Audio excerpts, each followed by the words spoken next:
حضرت خباب رضی اللہ عنہ بھی انہی مبارک ہستیوں میں ہیں جنہوں نے امتحان کے لیے اپنے آپ کو پیش کیا تھا اور اللہ کے راستے میں سخت سے سخت تکلیفیں برداشت کی۔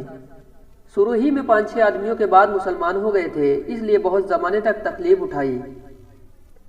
لوہے کی زرہ پہنا کر ان کو دھوپ میں ڈال دیا جاتا، جس سے گرمی اور تپش کی وجہ سے پسینوں پر پسینہ بہتے رہتے تھے۔ اکثر اوقات بالکل سیدھا گرم ریت پر لیٹا دیا جاتا، جس کی وجہ سے کمر کا گوشت تک گل کر گر گیا تھا۔ ایک عورت کے غلام تھے، اس کو خبر پہنچی کہ یہ حضور اقدس صلی اللہ علیہ وسلم سے ملتے ہیں، تو اس کی سزا میں لوہے کو گرم کر کے ان کے سر کو اس سے داغ دیتی تھی۔ حضرت عمر رضی اللہ عنہ نے ایک مرتبہ عرصہ کے بعد اپنے زمانہ خلافت میں حضرت خباب رضی اللہ عنہ سے ان تکلیف کی تفصیل پوچھی جو ان کو پہنچائی گئی۔ انہوں نے عرض کیا کہ میری کمر دیکھیں۔ حضرت عمر رضی اللہ عنہ نے کمر دیکھ کر فرمایا کہ ایسی کمر تو کسی کی دیکھی ہی نہیں۔ انہوں نے عرض کیا مجھے آگ کے انگاروں پر ڈال کر گھسیٹا گیا، میری کمر کی چربی اور خون سے وہ آگ بجھی۔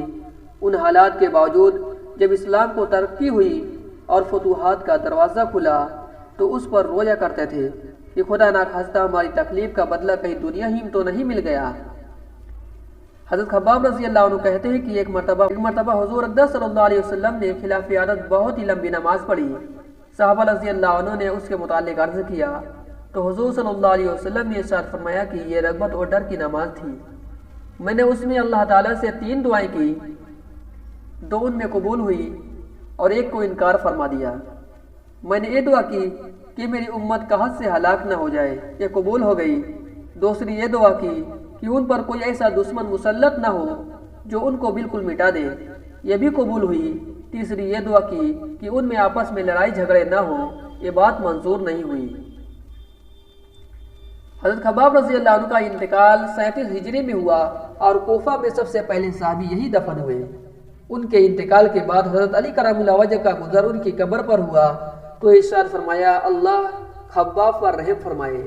اپنی رغبت سے مسلمان ہوا اور خوشی سے ہجرت کی اور جہاد میں زندگی گزار دی اور مصیبتیں برداشت کی۔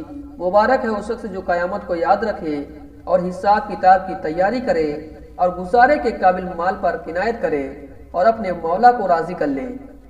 فائدہ: حقیقت میں مولا کو راضی کر لینا انہی لوگوں کا حصہ تھا کہ ان کی زندگی کا ہر کام مولا ہی کی رضا کے واسطے تھا۔